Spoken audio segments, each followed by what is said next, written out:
सनातन धर्म को जड़ से खत्म कर देना चाहिए। ये मैं नहीं कह रहा हूँ, ये मोहतरमा कह रही हैं। जरा सुनिए प्लीज़ इनकी बात। दोस्तों, सनातन धर्म को खत्म कर देना चाहिए। सनातन का मतलब है सामाजिक असमानता और अन्याय। हमें इसे जड़ से खत्म करना होगा, तभी समाज में समानता आएगी। अगर हम सनातन धर्म को जड़ से नहीं मिटाएंगे तो ये हमें कभी आगे बढ़ने नहीं देगा। जय भीम, नमो बुद्धाय। सुन लिया आपने। इनके हिसाब से जो सनातन धर्म है वो असमानता फैलाता है, इसलिए अगर हमें समाज में एक अच्छे समाज का निर्माण करना है तो हमें सनातन धर्म को ख़त्म करना ही पड़ेगा। दीदी, आपको पता है सनातन धर्म का अर्थ क्या होता है? ये संस्कृत है, सनातन संस्कृत में है, और जिसका मतलब है जो हमेशा से है और हमेशा ही रहेगा। मतलब जिसका ना आदि है ना अंत है। और कब शुरू हुआ सनातन धर्म? आपने ये तो पढ़ा ही होगा ना कि हर धर्म के संस्थापक हैं। मोहम्मद साहब इस्लाम के, ईसा मसीह जी क्रिश्चियन के, गौतम बुद्ध बौद्ध धर्म के। लेकिन सनातन धर्म का कोई एक संस्थापक नहीं है, क्योंकि ये किसी व्यक्ति द्वारा बनाई हुई नहीं है। और जो चीज़ एक व्यक्ति द्वारा बनाई ना गई हो उसका खात्मा होना ऑलमोस्ट नामुमकिन होता है। ये क्या है सनातन धर्म? सनातन धर्म हजारों वर्षों में विकसित हुई एक सभ्यता, संस्कृति और जीवन जीने की शैली है। एक व्यापक दृष्टिकोण है इसमें, जीवन दर्शन की बात की गई हुई है। और सनातन धर्म जिसकी प्रमुख अगर पुस्तकों की बात, वो भी सिर्फ कोई एक पुस्तक नहीं है कि आसमान से गिरी और पढ़ ली गई। वेद, ऋग्वेद, यजुर्वेद, सामवेद, अथर्ववेद, उपनिषद, महाभगवत गीता, रामायण, पुराण, ये सारी की सारी किताबें आपको ना जीवन जीने की एक कला सिखाती कि आप अपने जीवन को कैसे बेहतरीन तरीके से और जी सकते हो। आपको पता है कि सनातन धर्म का मुख्य सिद्धांत क्या है? सनातन धर्म हमेशा से ही एक प्रॉपर चीज़ पर फोकस करता है, वो है कर्म का सिद्धांत, कि आप जैसे कर्म करोगे वैसा ही फल मिलेगा। अगर आप बुरे कर्म करोगे तो आपको बुरा ही फल मिलेगा। और इसका प्रमाण आपको महाभगवत गीता में भी देखने को मिलता है, जिसमें गीता का भी जो मुख्य उद्देश्य था कि क्या था कि कर्म कर, फल की चिंता मत कर, सिर्फ अपने कर्म अच्छे रखो, फल ऊपर वाला देगा, फल भगवान के हाथ में। सिर्फ तुम्हारे हाथ में क्या है? तुम्हारे कर्म, चाहे वो अच्छे हो या बुरे, लेकिन कर्मों का डिसीजन सिर्फ तुम्हारे हाथ में होता है। सेकंड, जहाँ दूसरे धर्म एक दूसरे को बांटने का काम करते हैं, सनातन धर्म में एक सिद्धांत यूज किया गया, वसुधैव कुटुंबकम, मतलब पूरा विश्व ही एक परिवार है। जो तो आप कह रहे हो ना कि असमानता फैलाई, जिसने पूरे विश्व को ही एक परिवार मान लिया हो, वो भला असमानता की बात करेगा कैसे?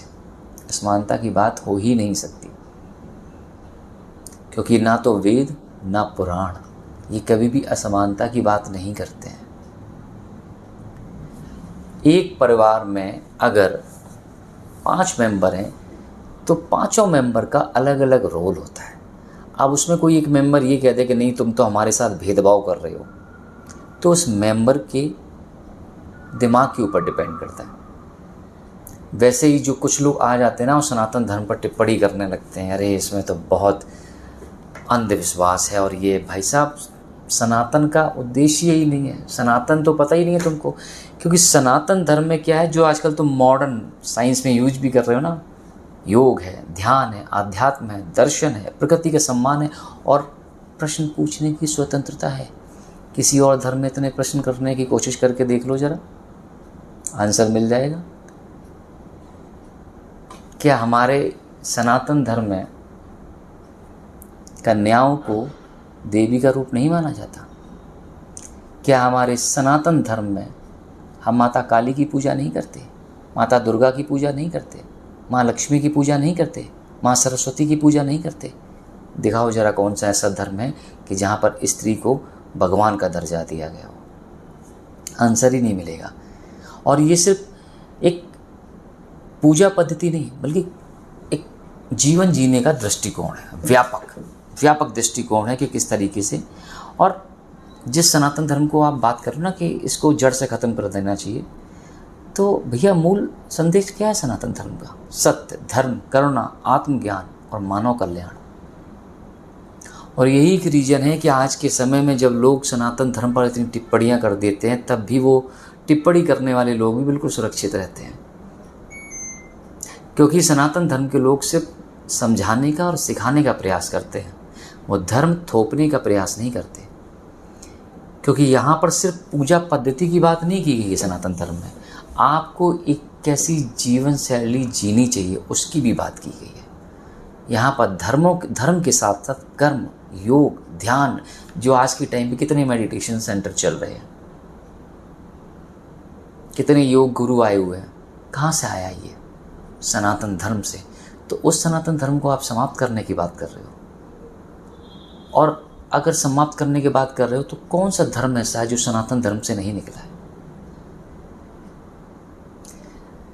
सनातन धर्म में कोई भी कुरीति नहीं है। हाँ, लेकिन कुछ लोगों ने, क्योंकि अगर जैसे मैं पढ़ा लिखा हूँ और आप अगर अनपढ़ हो, तो मैं पढ़ लिख के आपको हो सकता है मिसगाइड कर दूँ, तो वो तो हर धर्म में कुछ ना कुछ लोग, पाखंडी लोग आते हैं और करते हैं। अब ये डिपेंड करता है सुनने वाले के ऊपर भी कि वो किस चीज़ को ग्रहण करता है। और उसके लिए सबसे इम्पोर्टेंट क्या है कि आपको वेद पढ़ने चाहिए, आपको पुराण पढ़ने चाहिए, आपको महाभगवत गीता पढ़नी चाहिए। महाभगवत गीता तो क्लियर आपको जीने की राह सिखाती है। जितने भी मोटिवेशनल स्पीकर बनते हैं ना, वो सब महाभगवत गीता जरूर पढ़ते हैं, क्योंकि सारा निचोड़ महाभगवत गीता से निकलता है। महाभगवत गीता में बहुत क्लियर दिखाया गया कि आपके कर्म ही डिसाइड करेंगे कि आपके साथ क्या होने वाला है। महाभगवत गीता में बहुत क्लियर दिखाया गया कि जो चीज़ समय के अनुसार बदलती नहीं है उसको खत्म ही हो जाना पड़ता है। जैसे कि धृतराष्ट्र, भीष्म पितामह, इन्होंने अधर्म का साथ दिया और समय के अनुसार अपने आप को बदलने की कोशिश नहीं की। तो आप किस सनातन धर्म को समाप्त करने की बात करें? और सनातन धर्म के बाद आप जरा मुझे बता दो कौन सा ऐसा धर्म है जो स्त्रियों को इतना सम्मान दे रहा हो। अब आप ये मत कहना कि इतने सारे रेप केसेस होते हैं, उसके लिए तो हमारे देश में जो भी सरकार जिस समय भी बनी वो जिम्मेदार है, क्योंकि जब तक बलात्कार करने वाले को आप कड़ी से कड़ी सज़ा नहीं दोगे तो क्राइम बढ़ते ही रहेंगे। लेकिन फिर भी है कोई ऐसा धर्म जहाँ पर कन्याओं को देवी का रूप माना जाता हो? है कोई ऐसा धर्म जहाँ पर सिया के बाद राम का नाम लिया जाता हो? तो बताओ जरा मुझे। राधे कृष्ण बोला जाता है, कृष्ण राधा नहीं बोला जाता, राधा कृष्ण बोला जाता है। सनातन धर्म तो स्टार्टिंग से ही स्त्रियों का सम्मान की बात करता है। प्रभु श्री राम सनातन धर्म की थे ना, जो केवट को अपने गले लगाया था। आप कहते तो जात पात की बात की गई, कहाँ जात पात की बात की गई? सबरी के जूठे बेर है तुम में किसी और के जूठे बेर खाने की हिम्मत? एक एग्जाम्पल सेट किया, एक ज्ञान दिया, एक मैसेज दिया, लेकिन कुछ लोग भगवान राम पर भी उंगली उठाने चले जाते हैं। है तुम्हारे अंदर इतनी हिम्मत कि अगर तुम्हें राजा बना दिया जाए तो अपने कर्तव्य के चक्कर में तुम्हें अगर अपनी बीवी को भी त्यागना पड़े, नो डाउट वो एक गलत डिसीजन था, लेकिन वो डिसीजन लेने के लिए प्रेशराइज भगवान राम को किसने किया?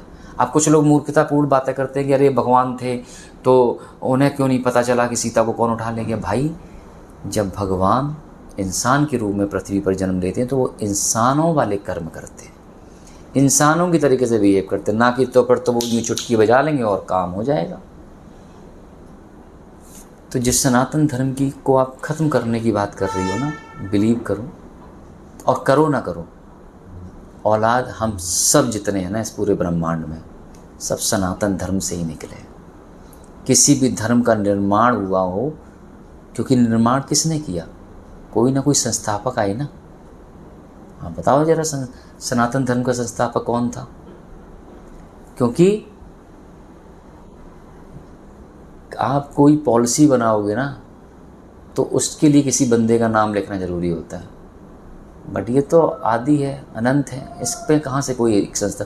और हर धर्म में आपको सनातन की छवि जरूर मिलेगी।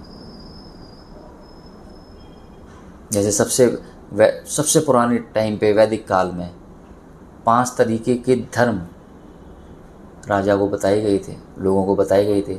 आज देखो धीरे धीरे करके सारे धर्मों में वो चीज़ें ज़रूर दिखेंगी। क्रिश्चियन कितनी मोमबत्ती जलाते हैं?